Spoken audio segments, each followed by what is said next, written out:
ठंड का मौसम था, सुबह का समय था। ठंड भी अपने चरम सीमा पर थी। मैं आज जब सुबह कॉलेज जा रहा था तो मैंने एक बूढ़े आदमी को देखा जो कि ठंड से ठिठुर कर रोड पर एक किनारे कांप रहा था। उस बूढ़े आदमी की आंखों में भी सिर्फ आंसू ही थे। ना पहनने के लिए कपड़े, ना कंबल। उसके पास कुछ भी नहीं था। मैं वहाँ थोड़ी देर रुका और उस आदमी से उसके इस हालत के बारे में पूछा, तो उसके जवाब सुनकर मेरी आंखों में आंसू आ गए और मैं वहाँ से कॉलेज चला गया। उस बूढ़े आदमी की बातों को मैं एक कविता के रूप में बताने जा रहा हूँ। आप भी जानें कि आज के बेटों की सोच किस तरह हो गई है। आज फिर से इंसानियत को मरते देखा है। जब एक बूढ़े बाप को ठंड में रोड पर ठिठुरते देखा है। ना जाने कैसे छोड़ देते हैं लोग अपने माँ बाप को। आज फिर एक जिंदगी को बेदर्दी से मरते देखा है। उसकी आंखों से आंसू थे, चेहरे पर एक चाहत थी। इतनी मुश्किल में भी उसके चेहरे पर एक छोटी सी मुस्कुराहट थी। बहुत बुरा लग रहा था मुझे, ना जाने क्यों। मन में एक बेचैनी थी। मेरे पास कुछ भी ना था देने को, लेकिन फिर भी उसको कुछ भेंट देनी थी। आखिरकार मैंने उससे पूछ ही लिया, बाबा तू यहाँ इतनी ठंड में क्यों लेटा है, अपने घर क्यों नहीं जाता। उसकी आंखों में आंसू आ गए, प्यार की झलक भी दिख रही थी।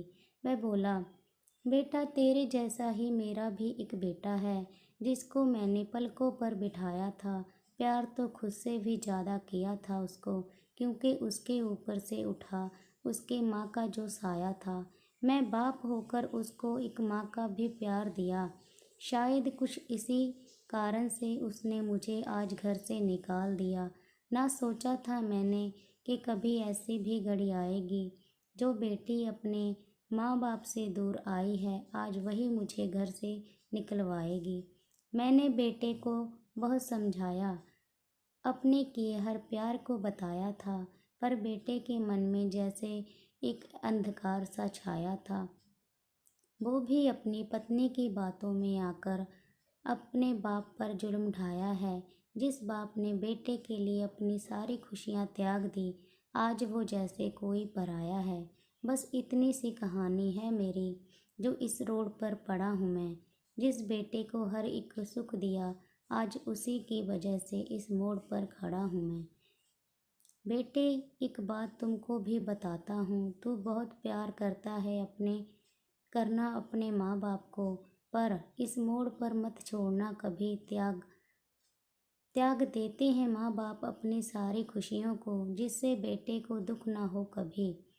मैंने भी बहुत प्यार किया था अपने बेटे को, पर आज कुछ इस कदर बहाया गया हूँ। पर तू कभी ना छोड़ना अपने माँ बाप का साथ, आज जिस तरह से मैं ठुकराया गया हूँ। इतना कहकर बूढ़ा व्यक्ति रोने लगा, अपने बचे हुए जीवन को रोकर ही खोने लगा। फिर मैं भी वहाँ से चला गया। उसका दर्द मुझको भी रुला गया। इतनी समझ तो नहीं है मुझ में कि मैं समझाऊं, पर फिर भी एक बात कहना चाहता हूँ हर बेटे को, मत छोड़ कभी उस माँ बाप को बेसहारा, जिसने तेरे लिए अपने हर सुख को खोया है। माँ बाप तो वो सूरज हैं जिसने खुद आग में जलकर तेरे जीवन के हर अंधकार को धोया है। फ्रेंड्स, अगर स्टोरी पसंद आई हो तो लाइक कीजिए, सब्सक्राइब कीजिए एंड शेयर कीजिए। Thank you.